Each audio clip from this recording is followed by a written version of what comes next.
analyse ce jour 15 de la campagne électorale, journée qui est marquée par un autre sondage avec les journalistes Althia Raj et Joël Denis Bellavance. Bonsoir à vous deux. Bonsoir.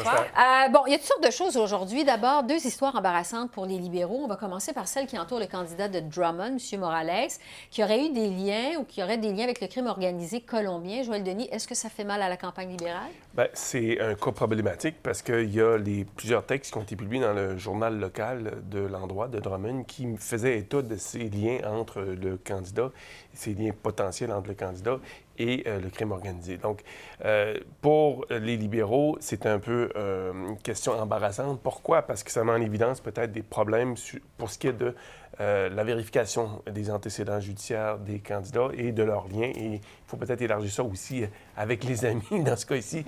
Et donc, pour les libéraux, c'est il est peut-être candidat en ce moment et je ne suis pas convaincu qu'il va l'être jusqu'à la fin parce que j'entends des informations en coulisses comme quoi il pourrait y avoir d'autres révélations au cours des prochains jours. Donc, c'est un cas à surveiller, celui-ci. Donc, c'est une histoire embarrassante. Oui, L'autre histoire, c'est celle de la députée libérale sortante Eva Nassif, qui a raconté au Globe and Mail qu'elle a été forcée de laisser sa circonscription parce qu'elle a de Laval, en fait de Vimy. À Laval, parce qu'elle aurait refusé de défendre publiquement Justin Trudeau dans la foulée de l'affaire SNC-Lavalin. Quelle foi on doit accorder à ce témoignage-là, Althia? Bien, elle a donné 4 raisons possibles pour lesquelles elle pense que le parti lui a dit non, vous ne pouvez pas vous présenter. Soit vous démissionnez ou on dit à tout le monde qu'on vous a dit que vous n'avez plus le droit de vous présenter. Un, c'est que Justin Trudeau, c'était pas l'homme féministe qu'elle croyait, puis qu'elle avait des pressions de ministre du cabinet de mettre sur les réseaux sociaux un témoignage. On avait vu des témoignages de députés d'arrière-ban, mais surtout de ministres qui disaient que Justin Trudeau, durant l'affaire de SNC-Lavalin, avec Jody Wilson-Raybould puis Jane Philpott, que Justin Trudeau, il m'a jamais... il m'écoute, il est toujours à mon écoute, il traite les fans dans le caucus d'une manière très respectueuse.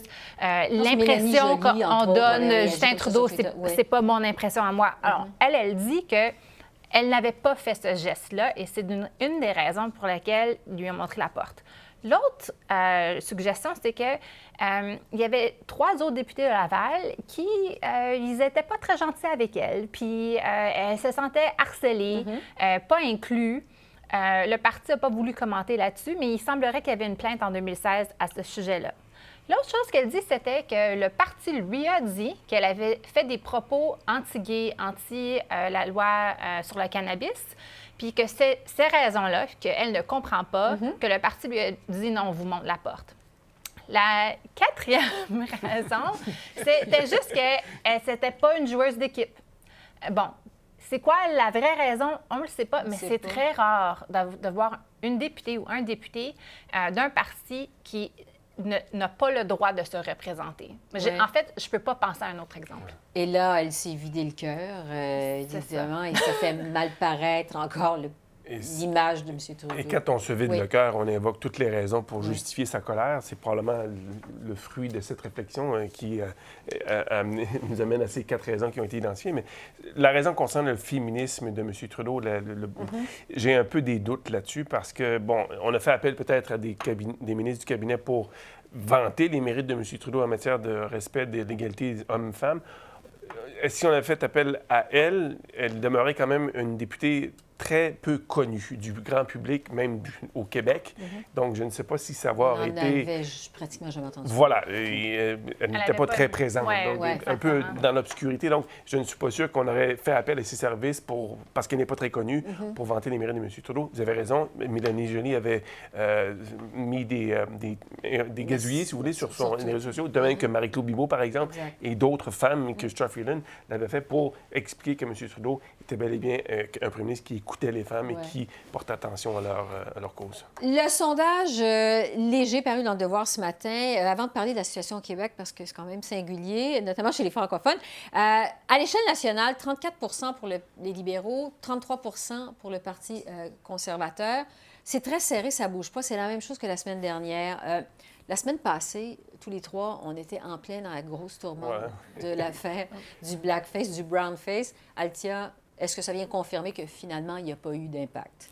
Bien, on dirait qu'à travers le pays, au niveau national, il n'y a pas vraiment eu d'impact. Je dirais, avec les jeunes, les sondages suggèrent que oui, il y a un impact, surtout, en fait, les jeunes blancs plus que les jeunes racisés. Mais c'est une affaire avec les générations Z, les milléniaux. Eux, ils ont vraiment pas Ils n'ont pas aimé ça. Non, puis ils sont pas confortables. Mais est-ce que ces gens-là allaient voter pour Justin Trudeau? Premièrement, ça, c'est probablement pas. Les sondages suggèrent que c'est des gens qui étaient déçus avec M. Trudeau puis qui regardaient au NPD, qui regardaient au Parti vert. Alors, je pense que c'est une des raisons pourquoi on n'a pas vu beaucoup de mouvements.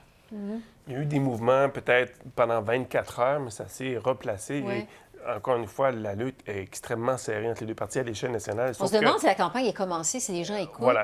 parce qu'il n'y a vraiment pas de mouvement. Pas de mouvement, mais par contre, il y a des luttes régionales. Et Oui. ça le sondage national ne démontre pas Oui. forcément ces luttes régionales.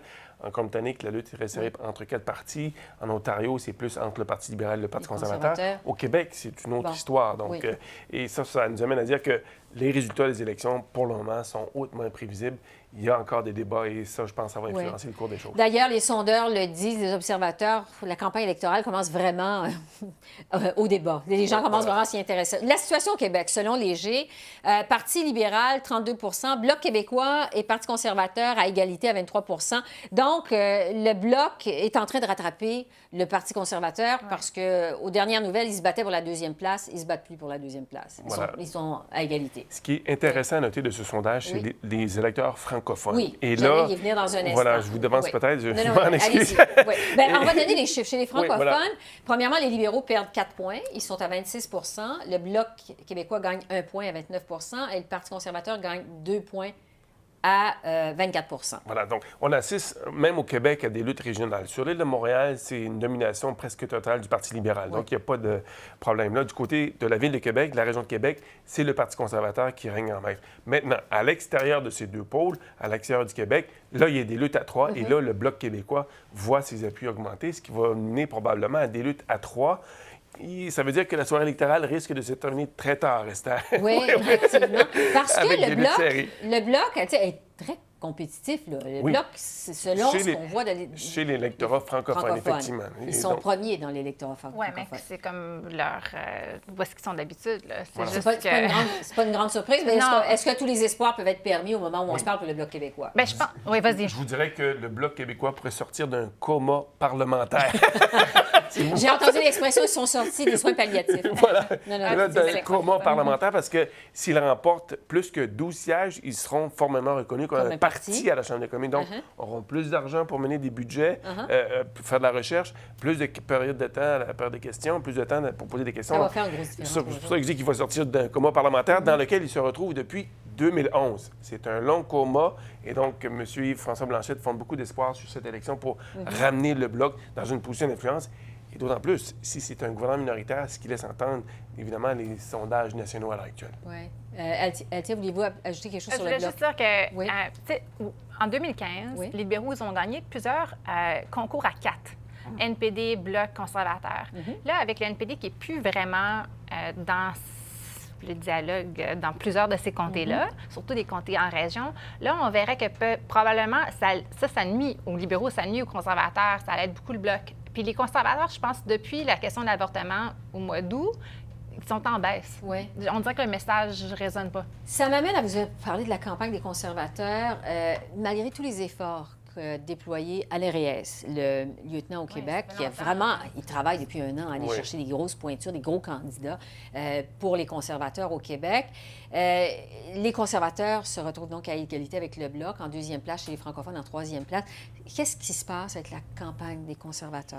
Commençons bien, par le Québec avant de parler de l'échelle nationale. Dans une campagne Oui. électorale, souvent les électeurs examinent la performance des chefs. Oui. C'est eux qui donnent le ton. Et il semblerait que Andrew Scheer n'inspire pas le charisme, si vous voulez, d'un Oui. Justin Trudeau à l'époque où en 2015, par exemple. Donc, il manque peut-être un peu de, comment dirais-je, d'étincelle, si vous voulez, dans le visage de Il Andrew va être Scheer. à Tout le monde en parle Voilà. dimanche soir. Oui. Ça, c'est une belle occasion pour lui de... Avec Elisabeth May, donc Oui. il faudra C'est partager. vrai que les deux vont être là. Oui, et je présume qu'on va parler beaucoup d'environnement parce que vendredi, il y a la grève des étudiantes, La grande marche, la oui. grande marche. Donc, ça va faire en sorte que ça risque de le placer un peu sur la défensive, sur les questions environnementales, parce qu'il promet un corridor énergétique et donc il est lié, son parti est favorable à l'exploitation pétrolière. Donc, ça va le mettre dans une situation difficile.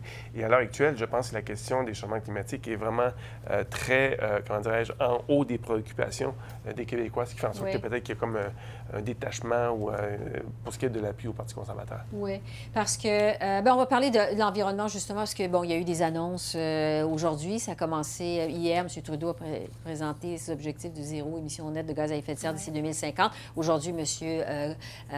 Scheer en a fait, maison éco-responsable et tout. Ça survient évidemment au moment où il y a le sommet sur le climat de l'ONU, où il va y avoir la grande marche vendredi sur le climat à Montréal.